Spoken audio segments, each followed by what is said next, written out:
Radios. So I know a lot of people are wondering about radios, and I'm not any kind of expert by far, but I played around with them quite a bit, and I've been a ham for a few years now. I'm still pretty bad at it, still trying to learn Morse code and all that, but I just wanted to do a little quick video talking about the different kinds of radios that you have. So your typical two-way walkie-talkie is going to be, you know, $35 for a pair, something like that. It's going to be usually by a brand like Motorola or something like that, and they're usually about 2 watts, so not a whole lot of power for that, but they're good for communicating line of sight if you need to, traveling in, you know, close by. If you can see each other, they're good. Now the difference between this and a ham radio, which this is the BaoFeng dual band UV5RA. This is a pretty cheap radio. It's, you know, I think it's also $30 or $25 or something like that.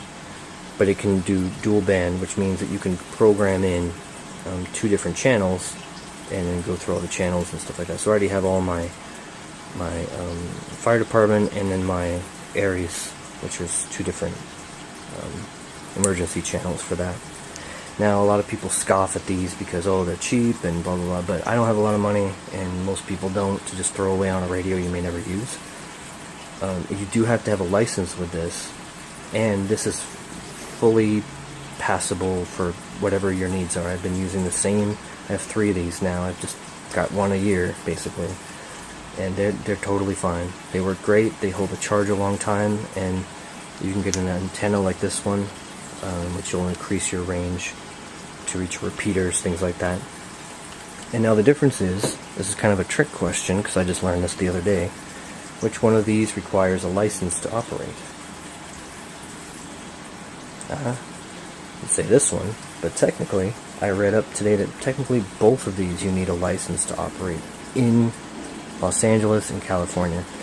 The FCC requires, but 90% of the people that actually operate them don't have an actual license for it. So the way the licenses work is that your license, and someone can correct me on this if you're watching and you know more than me, but different bands, different strengths and frequencies, this dictates what kind of license you have.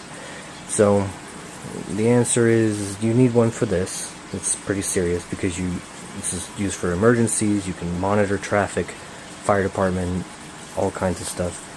This one's more of like a line of sight, so you can get this at Target or wherever, Amazon, which I love. Amazon's super cheap for these, and you know, you can use it for easy communications in a disaster. Caveat, of course, is that these are, like I said, line of sight. They're not very powerful. They might say on the box, oh yeah, you can reach 24 miles or something. That's like if you're on a mountain and you're looking down on a clear day and you can see them, they happen to be that far away from you, and hey, you can see them, then you could probably ping them from there. But if you're in the city, even a ham radio, you're going to have a tough time reaching, depending on what your surroundings are.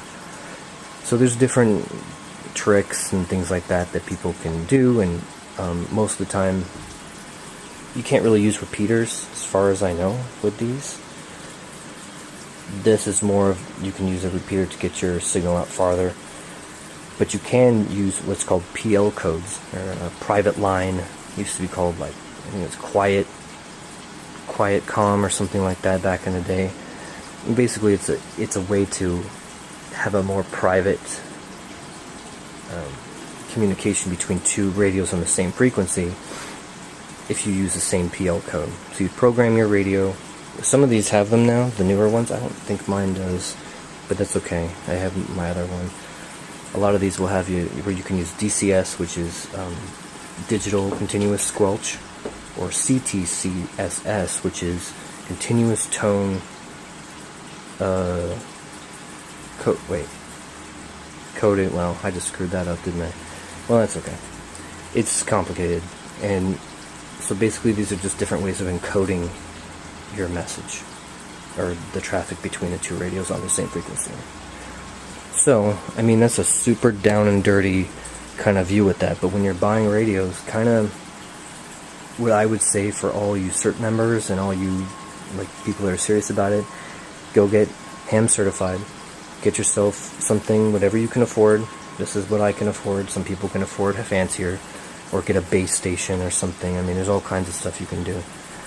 But I really suggest you go for this one. I have these as a backup, so when we carpool, we can do comms between the cars or line of sight, things like that if I want to keep in touch. I've even taken them to the store, or like big malls and things like that, so if I need to get in contact without using my phone. It's super dorky, but who cares, right?